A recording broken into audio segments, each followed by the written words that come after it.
नमस्कार मित्रमंडळी, आपणा सर्वांचे अविरत या चॅनेलवर स्वागत आहे. आज आपण महाराष्ट्राच्या पुण्यभूमीतील एक अत्यंत पवित्र तीर्थक्षेत्र त्र्यंबकेश्वर ज्योतिर्लिंगाची कथा, महत्त्व आणि विशेषता जाणून घेणार आहोत. त्र्यंबकेश्वर हे केवळ ज्योतिर्लिंगच नाही, तर जीवनातील त्रिपुरारी पापांपासून मुक्ती मिळवण्याचे एक पवित्र स्थान आहे. चला तर मग या अद्वितीय ज्योतिर्लिंगाचे दर्शन घेऊया आणि त्याच्या आध्यात्मिक महत्त्वाची ओळख करून घेऊया. त्र्यंबकेश्वर हे भारताच्या महाराष्ट्र राज्यातील नाशिक जिल्ह्यातील त्र्यंबकेश्वर तालुक्यातील एक गाव आहे. ते तालुक्याचे ठिकाण आहे. नाशिकजवळचे 12 ज्योतिर्लिंगांपैकी एक त्र्यंबकेश्वर हे हिंदू तीर्थस्थान आहे. येथे सिंहस्थ कुंभमेळा भरतो. याच 3 आखाड्यांच्या नेतृत्वाखाली नाशिकमध्ये दर 12 वर्षांनी अर्धसिंहस्थ कुंभमेळा भरतो. शैवांचे आखाडेही त्र्यंबकेश्वरात जमतात. हिंदू धर्मातील वैष्णवांमध्ये दिगंबर अनी, निर्वाणी अनी आणि निर्मोही अनी असे 3 आखाडे सर्वोच्च स्थानी आहेत. येथे निवृत्तीनाथ महाराज समाधी मंदिर आहे. गोदावरी नदीचा उगम येथेच झाला आहे. त्र्यंबकेश्वर हे शहर भारत देशाच्या महाराष्ट्र राज्यातील नाशिक जिल्ह्यात नाशिकपासून 28 किलोमीटर अंतरावर असलेल्या ब्रह्मगिरी पर्वताच्या पायथ्याशी आहे. मुंबईपासून 165 किलोमीटर अंतरावर असून जाण्यासाठी कसारा घाटातून इगतपुरी मार्गे तसेच भिवंडी, वाडा मार्गे खोडाळ्यावरून जाता येते. हे शहर समुद्रसपाटीपासून 3000 फूट उंचीवर आहे. याच ठिकाणी शंकराच्या 12 ज्योतिर्लिंगांपैकी एक ज्योतिर्लिंग त्र्यंबकेश्वर या नावाने प्रसिद्ध आहे. 10व्या शतकातील शिलाहार राजा झंज याने गोदावरी ते भीमा दरम्यानच्या 12 नद्यांच्या उगमस्थळी एकूण 12 शिवालये बांधले. त्यातील एक हे शिवालय आहे. नानासाहेब पेशवे यांनी इसवी सन 1755 ते 1786 या कालावधीत हेमाडपंथी स्थापत्यशैलीत श्री त्र्यंबकेश्वर मंदिर नव्याने बांधले. भारत सरकारने या मंदिराला दिनांक 30 एप्रिल इसवी सन 1941 रोजी महाराष्ट्रातील राष्ट्रीय संरक्षित स्मारक म्हणून घोषित केलेले आहे. हे 12 ज्योतिर्लिंग मंदिरांपैकी एक मंदिर आहे. मंदिराच्या चहूबाजूस दगडी तटबंदी आहे. कळसावर 5 सुवर्ण कलश असून ध्वजा पंचधातूंची आहे. कलश आणि ध्वजा अण्णासाहेब विंचुरकरांनी अर्पण केली आहे. मंदिराच्या बाजूस असलेल्या कुशावर्त तीर्थाचा जीर्णोद्धार होळकरांचे फडणीस असलेल्या पारनेरकरांनी केला. गोदावरी तटी एका ठायी नांदताती ब्रह्मा विष्णू महेश वैकुंठ चतुर्दशी त्रिपुरी पौर्णिमा आणि महाशिवरात्रीस भक्त लोटती भावे भजती त्रिनेत्र ज्योतिर्लिंगास त्र्यंबकेश्वर महती जगती वर्णावी किती. ब्रह्मगिरी पर्वताच्या निसर्गरम्य परिसरात वसलेले त्र्यंबकेश्वर हे तीर्थक्षेत्र असल्याने तेथे 12ही महिने भाविकांचा मोठा राबता असतो. श्रावण महिन्यात ही गर्दी अधिकच वाढते. श्रावणी सोमवारांना त्र्यंबकेश्वरी लक्षावधी भाविक हजेरी लावतात. श्रावण महिन्यातील पहिल्या 3 सोमवारी त्र्यंबकेश्वरास भाविकांची भरपूर गर्दी वाढत असते. त्र्यंबकेश्वर मंदिराच्या 4ही बाजूंना कोट बांधलेला असून त्याच्या पूर्व बाजूस मुख्य दरवाजा आहे. या दरवाजाला लागूनच गावातला प्रमुख रस्ता आहे. तर दक्षिण बाजूलाही आणखी एक छोटा दरवाजा आहे. येथील कुशावर्तात स्नान करण्यासाठी भाविक भारतवर्षातून हजेरी लावतात. येथे ब्रह्मगिरी हे महाराष्ट्रातले उंचीने 2ऱ्या क्रमांकाचे स्थळ आहे. निवृत्तीनाथांचीही यात्रा येथे भरते. त्र्यंबकेश्वर तीर्थक्षेत्रात विविध प्रकारच्या पूजा व धार्मिक विधी केल्या जातात. त्यापैकी नारायण नागबळी ही विधी संपूर्ण भारतात फक्त त्र्यंबकेश्वर येथेच केली जाते. या व्यतिरिक्त कालसर्पपूजा, त्रिपिंडी श्राद्ध, कुंभविवाह, रुद्राभिषेक आणि महामृत्युंजय जाप, उत्तरक्रिया, लघुरुद्र, जननशांती, सिंहस्थ विधी हे व इतर विधी त्र्यंबकेश्वर येथे होतात. त्र्यंबकेश्वर येथील प्रेक्षणीय स्थळे. ब्रह्मगिरी. ब्रह्मगिरी प्रदक्षिणा. 12 ज्योतिर्लिंगांपैकी एक. भाविक इथे महादेवाचे दर्शन घेतात. कुशावर्तात आंघोळ करतात. काही पूजा अर्चा ज्या फक्त इथेच होतात त्या करतात. त्यातले काही जण पाठीमागे असलेल्या ब्रह्मगिरीवर शंकराच्या जटा पाहून परत येतात. पण मुळात या ब्रह्मगिरी पर्वतावर खूप काही आहे. या पर्वताला पौराणिक, ऐतिहासिक आणि भौगोलिक महत्त्व आहे.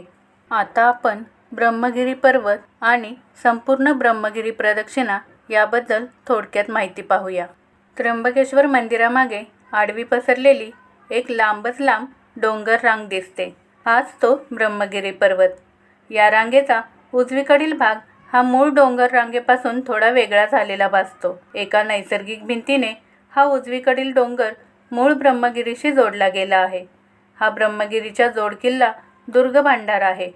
त्र्यंबकेश्वर मंदिर आणि कुशावर्ताचे दर्शन घेतले की आपण ब्रह्मगिरी पर्वताच्या रस्त्याला लागतो. रस्ता व्यवस्थित बांधीव पायऱ्यांचा आहे. खरे तर हे बांधकाम अलीकडचे आहे. 1908 मध्ये 2 शेटजींनी त्या काळी 40,000 रुपये खर्च करून या पायऱ्या बांधल्या होत्या. हा मार्ग आजच्या तारखेला खूप चांगल्या स्थितीत आहे. पुढे कातळात कोरलेल्या पुरातन पायऱ्या दर्शनी पडतात. हा पर्यायांचा मार्ग दगडात कोरून काढलेल्या दरवाजा ओलांडून आपल्याला ब्रह्मगिरीवर प्रवेश देते. पर्वताच्या माथ्यावर येताच आपल्याला एका वाड्याचे अवशेष दिसतात आणि बाजूलाच एक छोटेसे पाण्याचे टाके आहे. हा वाडा मोरोपंत पिंगळे यांचा आहे असे सांगितले जाते. इथून पुढे थोडेसे पायवाटेने चालत गेल्यास आपण डोंगराच्या पलीकडच्या बाजूस पोहोचतो. डावीकडे काही मंदिरे दिसतात आणि उजवीकडे थोडे दूर शंकराच्या जटाचे मंदिर दिसते.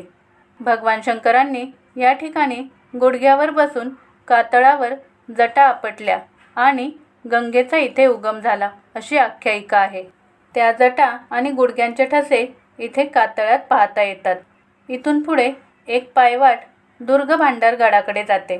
सहसा भाविक या वाटेला जात नाहीत कारण पायवाट थोडीशी निसरडी आहे.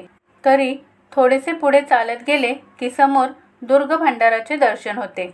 एका नैसर्गिक भिंतीने हा दुर्ग भांडार मुख्य ब्रह्मगिरीपासून वेगळा झालेला दिसतो. या भिंतीवर उतरण्यासाठी कातळात कोरून काढलेल्या पायऱ्या आपल्याला उतराव्या लागतात. नाशिकमधील किल्ल्यांचे हे वैशिष्ट्य इथे कातळात कोरलेल्या सुबक पायऱ्या जागोजागी पाहायला मिळतात. दुर्ग भांडाराच्या पायऱ्यांचे वैशिष्ट्य म्हणजे उतरताना आपल्याला 3ही बाजूंनी कातळ असतो. फक्त डोक्यावरचे छत काय ते उघडे असते. पायऱ्या संपल्या की थोडे रांगत आपण भिंतीवर येतो.